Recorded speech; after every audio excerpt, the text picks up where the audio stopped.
Ton aura est trop puissante et tu ne le sais même pas. Avant même que tu ne parles, avant même que tu n'agissais, quelque chose en toi s'exprime déjà. Une présence. Une vibration. Une force silencieuse que les autres ressentent sans pouvoir l'expliquer. Certaines personnes entrent dans une pièce et tout change. Les regards se tournent. Les attitudes se modifient. Les dynamiques s'ajustent. Et pourtant, elles n'en ont souvent aucune conscience. Ce que peu de gens réalisent, c'est que l'aura n'est pas un mythe, ni une idée abstraite. C'est le reflet direct de ton monde intérieur, tes pensées dominantes, ton niveau de clarté mentale, ta maîtrise émotionnelle, et surtout, ta cohérence avec toi-même. Et si ta vie actuelle n'était qu'un miroir de l'aura que tu projettes chaque jour, sans t'en rendre compte? Et si ta plus grande force avait toujours été là, mais jamais activée consciemment? Bienvenue à toi, et bienvenue à notre communauté. Ici, tu es sur la chaîne Secret du Mental, un espace dédié à l'exploration des mécanismes invisibles de l'esprit humain, de la pensée stratégique, de l'influence silencieuse, et de la puissance intérieure que la plupart des gens n'apprennent jamais à utiliser. Sur Secret du Mental, on ne parle pas de hasard. On parle de maîtrise, de lucidité et de transformation intérieure profonde. Aujourd'hui, on plonge ensemble dans un sujet fondamental. Ton aura est trop puissante et tu ne le sais même pas. Si ce type de contenu résonne en toi, je t'invite dès maintenant à t'abonner à la chaîne et à activer la cloche de notification pour ne manquer aucune de nos prochaines vidéos. Chaque épisode est conçu pour affiner ton mental, renforcer ta présence et t'aider à reprendre le contrôle de ce que tu dégages dans le monde. Avant de continuer, prends un instant pour réfléchir à ceci. Tu passes peut-être ta vie à vouloir changer ta situation, alors que le véritable levier se trouve dans ce que tu émets intérieurement, seconde après seconde. Reste bien jusqu'à la fin de cette vidéo, parce que ce que tu vas découvrir pourrait transformer non seulement ta perception de toi-même, mais aussi la façon dont le monde réagit à ta présence. Et parfois, il suffit de prendre conscience de sa puissance pour qu'elle commence enfin à agir. L'invisible qui précède. Avant même que tu ne parles, avant même que tu ne bouges, quelque chose agit déjà. C'est une réalité que peu de gens acceptent, parce qu'elle échappe aux critères visibles. On croit encore que tout commence par le geste, par la parole, par l'action extérieure. Mais en vérité, l'essentiel se joue avant. Avant le premier mot. Avant la première décision. Avant même que tu n'aies conscience d'être observé. Ce qui agit n'a pas de forme. Pas de poids. Pas de contour précis. Ce n'est pas ton corps, même si ton corps en porte la trace. Ce n'est pas ton statut, même s'il en profite parfois. Ce n'est pas ton intelligence, même si elle peut l'aiguiser. C'est ton aura. Un chant silencieux, presque imperceptible, mais terriblement cohérent. Un chant forgé par ce que tu penses quand personne ne t'écoute. Par ce que tu répètes intérieurement, jour après jour. Par les limites que tu acceptes, et celles que tu refuses. Ton aura n'est pas une intention. C'est une habitude intérieure. Machiavel, en observateur froid et lucide de la nature humaine, l'avait compris bien avant que les mots modernes essaient de l'expliquer. Les hommes jugent plus par les yeux que par les mains, car tous peuvent voir, peu peuvent toucher. Mais ce que Machiavel laissait entendre, sans jamais le dire frontalement, c'est que ce que l'on voit n'est pas toujours matériel. On ne voit pas l'aura avec les yeux. On l'aperçoit avec le système nerveux. On la ressent dans l'instant, sans raisonnement. C'est ce qui fait que certaines personnes inspirent immédiatement confiance ou méfiance. Calme ou tension. As-tu déjà ressenti ce malaise inexpliqué en présence de quelqu'un qui souriait pourtant? Ou au contraire, cette sensation de stabilité près d'une personne silencieuse, presque effacée? Ce n'est pas rationnel. C'est préverbal. L'aura se voit sans être vue, parce qu'elle parle avant que tu n'ouvres la bouche. Machiavel l'avait noté autrement, mais le principe reste le même, l'impact précède toujours l'explication. Dans une pièce, certaines présences occupent l'espace sans chercher à le faire. Elles ne s'imposent pas. Elles existent pleinement. D'autres, au contraire, parlent fort, gesticulent, argumentent, mais ne laissent aucune empreinte durable. La différence ne vient pas de ce qu'ils font. Elle vient de ce qu'ils émettent. Pose-toi la question honnêtement, qu'est-ce qui parle en toi quand tu te tais? Quelle tension intérieure t'accompagne quand tu entres quelque part? Quelle certitude, ou quelle hésitation, te précède? Machiavel écrivait pour les princes, mais il observait surtout les mécanismes invisibles du pouvoir. La première méthode pour estimer l'intelligence d'un dirigeant est de regarder les hommes qui l'entourent. Transposé à l'intérieur, cela devient troublant. La première méthode pour estimer ta force intérieure, c'est de regarder ce que les autres ressentent en ta présence. Sans discours. sans justification, sans explication. Alors reviens à cette question, et laisse-la résonner plus profondément que la simple identité. Et si la vraie question n'était pas « Qui suis-je » mais « Que ressent-on quand je suis là, avant même que je n'agisse » La pensée organisée, l'arme des invisibles. Ton aura n'est pas un privilège mystérieux accordé à quelques personnes spéciales. Elle n'est pas innée. Elle n'est pas magique. Elle est structurée. Elle est le résultat direct de la façon dont tu organises ton monde intérieur. De la manière dont tu laisses tes pensées circuler ou dériver. De ton aptitude à décider ce qui mérite ton attention et ce qui doit être écarté. Une pensée isolée ne change rien. Mais une pensée répétée devient une direction. Et une direction répétée devient une présence. Chaque pensée non maîtrisée affaiblit ton champ parce qu'elle te disperse. Chaque pensée alignée le solidifie parce qu'elle te concentre. Machiavel, encore une fois, n'observe pas les hommes à travers leurs discours, mais à travers leurs réactions profondes. Celui qui ne maîtrise pas ses passions sera dominé par celles des autres. Intérieurement, cette phrase prend une dimension radicale. Car ce ne sont pas seulement les émotions qui dominent l'homme, ce sont les pensées qu'il n'a jamais apprises à gouverner. Traduit cela sans détour, celui qui ne gouverne pas son monde mental vit à l'intérieur de la réalité mentale de quelqu'un d'autre. Il adopte des peurs qui ne sont pas les siennes. Il poursuit des objectifs qu'il n'a jamais vraiment choisis. Il réagit à des situations qu'il n'a jamais définies. Regarde autour de toi. Observe sans juger. Combien d'êtres humains vivent sous l'influence invisible d'une tension collective permanente? Combien pensent être libres alors qu'ils répètent des croyances transmises, jamais questionnées? Combien confondent leurs propres pensées avec le bruit mental ambiant? La plupart des gens ne pensent pas. Ils réagissent. Ils appellent cela réflexion, alors que ce n'est qu'une succession automatique d'idées empruntées.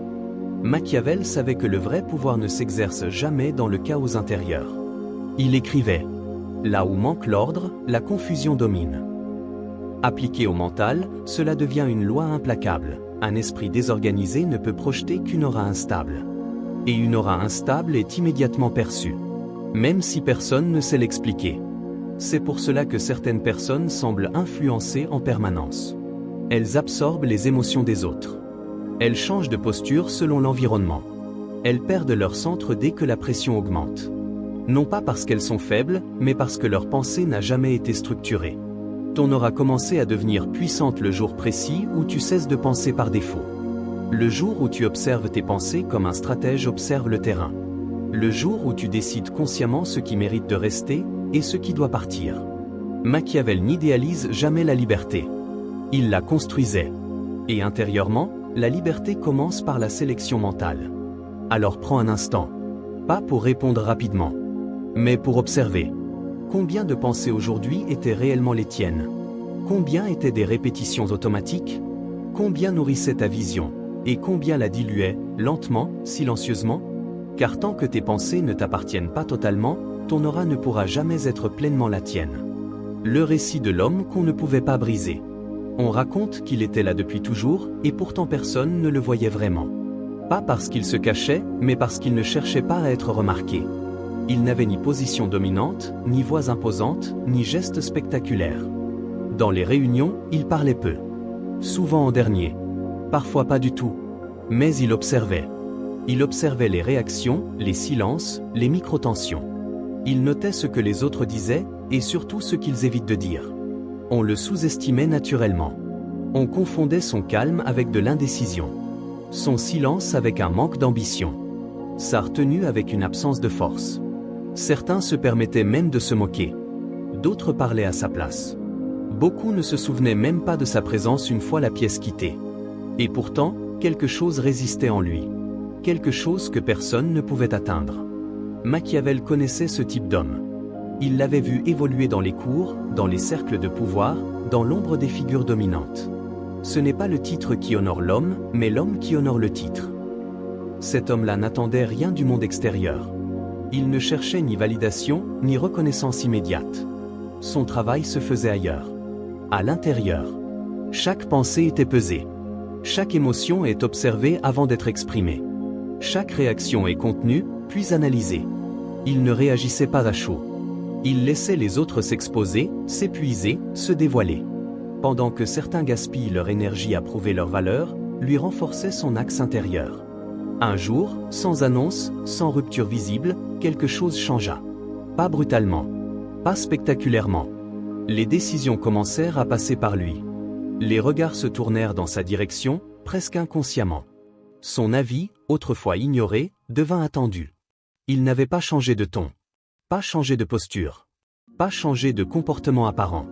Mais son aura, elle, était devenue impossible à ignorer. Parce qu'elle avait été bâtie dans le silence. Parce que chaque pensée, au fil du temps, avait renforcé sa stabilité intérieure. Parce qu'il ne cherchait pas à convaincre, c'était devenu une évidence. Machiavel écrivait aussi: les hommes oublient plus vite la mort de leur père que la perte de leur patrimoine. Ce que cela révèle, c'est une vérité plus large. Les hommes réagissent à ce qui menace leur structure et respectent ce qui semble inébranlable. Cet homme ne m'intimidait pas. Il ne dominait pas. Il tenait. Et cette tenue intérieure se transmettait sans mots. Même ceux qui ne l'aimaient pas le respectaient. Même ceux qui tentaient de le déstabiliser s'y fatiguaient.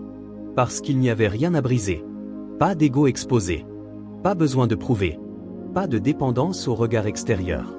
Seulement une présence dense, silencieuse, constante. Alors pose-toi cette question sans détour. Quand personne ne t'applaudit, quand personne ne te regarde, quand tu n'as rien à gagner immédiatement. Construis-tu ton pouvoir dans le bruit ou dans la profondeur? La foi inébranlable, le noyau de la haie. Il existe une forme de certitude qui ne se montre pas. Elle ne se proclame pas. Elle ne cherche pas à convaincre. Elle est là, stable, profonde, immobile. Cette foi, non pas idéologique, non pas extérieure, est une conviction intérieure absolue. Une confiance silencieuse dans sa trajectoire, indépendante des circonstances, indifférente aux preuves immédiates, étrangère aux besoins d'approbation. Ce type de foi ne se défend pas. Il ne débat pas. Il s'impose sans bruit. Et ce qui est troublant, c'est que les autres la ressentent avant même de pouvoir la nommer. Ils ne savent pas pourquoi ils hésitent face à toi. Pourquoi ils mesurent leurs mots. Pourquoi ils sentent qu'il y a quelque chose de ferme, de dense, de difficile à déplacer. Machiavel l'avait observé avec une précision glaciale. Les hommes hésitent moins à offenser celui qu'ils aiment que celui qu'ils craignent. Mais cette crainte n'a rien à voir avec la violence ou la domination visible. La peur véritable ne vient pas de la menace. Elle vient de la certitude intérieure. On ne craint pas celui qui crie. On craint celui qui ne vacille pas. Quand un individu croit profondément en sa direction, sans chercher à la justifier, sans attendre de confirmation extérieure, son aura devient non négociable. Il ne s'adapte pas pour plaire. Il ne se déforme pas pour être accepté. Il ne se justifie pas pour exister. Cette foi-là agit comme un noyau. Tout s'organise autour. Les paroles deviennent mesurées. Les gestes deviennent précis. Les décisions deviennent cohérentes. Et surtout, il n'y a plus de fracture intérieure. Machiavel savait que l'homme le plus difficile à manipuler n'est pas le plus intelligent, mais celui qui est intérieurement aligné.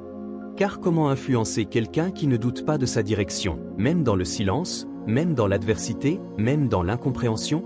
Cette foi ne repose pas sur un résultat immédiat. Elle ne dépend pas de la reconnaissance. Elle n'exige pas que le monde confirme quoi que ce soit. Elle est là quand tout semble flou. Elle est là quand personne n'applaudit. Elle est là quand l'issue n'est pas encore visible. C'est pour cela qu'elle est perçue comme une force. Non pas parce qu'elle rassure, mais parce qu'elle ne tremble pas. Observe attentivement les personnes qui dégagent le plus d'autorité naturelle. Tu remarqueras une chose troublante, elles ne cherchent pas à être crues. Elles avancent comme si leur trajectoire était déjà décidée intérieurement. Comme si le doute n'avait plus accès à leur centre. Et cette absence de négociation intérieure se transforme en présence extérieure. Alors pose-toi cette question, sans détour, sans fuite mentale. En quoi crois-tu quand personne ne te regarde? Quand il n'y a ni public, ni validation, ni récompense immédiate. Ta foi intérieure est-elle conditionnelle, ou reste-t-elle intacte même lorsque rien ne la soutient? Car c'est exactement là, dans cet espace invisible et silencieux, que se forme le noyau de ton aura. Sculpte l'invisible. Chaque image mentale est une répétition. Chaque répétition trace un sillon. Chaque sillon devient une trajectoire intérieure. L'esprit humain fonctionne par entraînement. Il n'attend pas la vérité. Il répond à ce qui est répété avec intensité. Ce que tu vois intérieurement, encore et encore, ce que tu rejoues mentalement, ce que tu anticipes, redoutes ou désires avec constance, devient une structure invisible qui influence ton comportement, ta posture, ta présence. Et cette structure finit par se lire à l'extérieur. Machiavel l'avait formulée sans détour. Il n'est rien de plus difficile à prendre en main, ni de plus périlleux à conduire, que l'introduction d'un nouvel ordre des choses. Créer une aura puissante, ce n'est pas ajouter quelque chose. C'est réorganiser. Introduire un nouvel ordre intérieur signifie déplacer des automatismes anciens. Cela signifie cesser de visualiser l'échec avant même d'agir. Cela signifie arrêter de répéter intérieurement des scénarios de doute, de tension, d'effacement. Car ton esprit ne distingue pas l'expérience vécue de l'expérience intensément imaginée. Ce que tu répètes intérieurement devient familier. Ce qui est familier devient confortable. Et ce qui est confortable finit par être incarné. Visualise-toi stable. Non pas rigide, mais ancré. Visualise-toi calmement sous la pression, là où d'autres se crispent. Visualise-toi respirer lentement quand l'environnement accélère. Ces images ne sont pas de simples pensées. Ce sont des instructions. Visualise-toi respectueusement sans le demander. Non pas admirer. Non pas craint. Respecter parce que ta présence n'a pas besoin de justification. À force de répétition, ton corps commence à s'aligner. Ta voix change subtilement. Ton regard devient plus direct. Tes silences prennent plus de poids. Et les autres le sentent, sans pouvoir dire exactement pourquoi. L'autosuggestion n'est pas un mensonge que l'on se raconte. C'est une direction mentale que l'on renforce. Machiavel savait que l'homme qui impose un nouvel ordre doit d'abord y croire seul, avant que le monde ne s'y adapte. C'est exactement ce qui se joue ici. Si tu répètes intérieurement que tu dois te justifier, ton aura devient hésitante. Si tu répètes que tu dois plaire, ton champ se fragmente. Mais si tu répètes la stabilité, la clarté, la maîtrise, ton esprit s'entraîne à devenir ce point fixe autour duquel les autres s'ajustent. Observe bien, les personnes qui dégagent le plus de présence ne sont pas celles qui réfléchissent à chaque geste. Ce sont celles qui ont répété intérieurement une certaine posture jusqu'à ce qu'elle devienne naturelle. Elles n'improvisent pas leur assurance. Elles l'ont programmée. Alors reviens à toi, ici et maintenant. Quelles images répètes-tu chaque jour à ton esprit ? Celle de l'attention ou de la maîtrise ? Celle de l'attente ou de l'initiative ? Quel personnage es-tu en train d'entraîner à devenir réel, sans même t'en rendre compte ? Car l'aura que tu projettes demain se construit exactement dans ce que tu répètes aujourd'hui. Réveillez ce qui dort. Ton aura n'a jamais été faible. Elle n'a jamais été absente. Elle n'a jamais disparu. Elle a simplement vécu en mode automatique. Comme un feu entretenu sans conscience, comme une force utilisée sans direction, comme une énergie dispersée faute d'attention. La plupart des êtres humains ne manquent pas de puissance intérieure. Ils manquent de présence à eux-mêmes. Ils avancent, pensent, agissent, parlent, mais rarement à partir de leur centre. Machiavel, dans sa lucidité tranchante, laissait cet avertissement. Celui qui attend que tout danger soit écarté ne marchera jamais. Ce n'est pas seulement une phrase sur l'action extérieure. C'est une loi intérieure. Celui qui attend d'être sûr, d'être prêt, d'être validé, d'être rassuré, reste endormi dans sa propre puissance. Car l'aura ne se révèle pas quand tout est calme. Elle se révèle quand tu avances malgré l'incertitude. Quand tu assumes ta trajectoire sans garantie. Quand tu choisis de te tenir droit intérieurement, même sans confirmation extérieure. Ne cherche plus à devenir quelqu'un. Cette quête épuise. Elle fragmente. Elle te place toujours dans l'attente d'un futur hypothétique. Rappelle-toi. Rappelle-toi de ce que tu ressens quand tu es pleinement concentré. Quand ton attention ne se disperse plus. Quand tes pensées cessent de se contredire. L'attention est une force. Ce à quoi tu la donnes grandit. Ce que tu ignores s'éteint. Rappelle-toi la puissance d'une pensée alignée. Pas une pensée positive. Pas une pensée optimiste. Une pensée cohérente. Une pensée qui ne se justifie pas. Qui ne s'excuse pas. Qui ne négocie pas avec le doute. Et surtout, rappelle-toi la souveraineté de ton monde intérieur. Personne n'entre dans ton esprit sans ton accord. Personne ne décide de ta valeur sans que tu l'acceptes. Personne ne définit ton axe intérieur à ta place. Machiavel savait que la vraie domination commence toujours par soi. Celui qui se gouverne intérieurement n'a plus besoin de contrôler l'extérieur. À partir de là, tout change subtilement. Ta posture devient plus calme. Tes décisions deviennent plus nettes. Tes silences deviennent plus lourds que des discours. Et sans même le vouloir, tu projettes quelque chose de différent. Non pas une agressivité. Non pas une supériorité. Mais une présence assumée. Alors prends cet instant. Pas pour conclure. Pas pour décider. Mais pour observer avec honnêteté. Demande-toi, maintenant, en silence. Et si, depuis le début, le monde réagissait exactement à l'aura que tu projettes? Pas à ce que tu dis vouloir. Pas à ce que tu montres. Mais à ce que tu émets réellement, seconde après seconde. Et si chaque regard, chaque interaction, chaque résistance n'était qu'un écho fidèle de ton état intérieur le plus constant? Cette question ne demande pas de réponse immédiate. Elle demande seulement une chose, que tu restes présent à ce qu'elle te réveille.